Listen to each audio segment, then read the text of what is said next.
शेवटची जर तुम्ही 2 दिवसाची परिस्थिती जर पाहिली तर पुढच्या पॅनलची कशा पद्धतीने धावपळ चालली होती ही संपूर्ण प्रभागाने पाहिलेली आहे.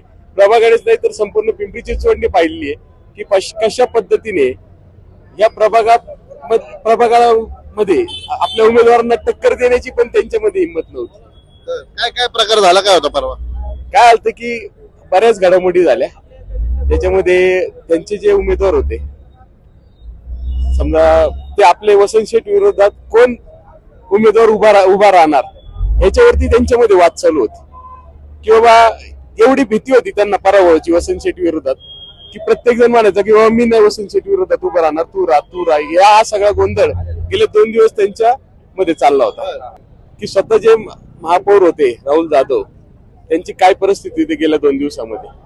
ते स्वतः त्यांनी ड गटामध्ये फॉर्म भरला होता वसंत शेठ विरोधात, पण ऐन वेळेस त्यांना त्यांचा फॉर्म बदलून क गटामध्ये उभं राहण्याची वेळ का आली हो? ह्याच्यातच तुमच्या प्रश्नाचं उत्तर आहे.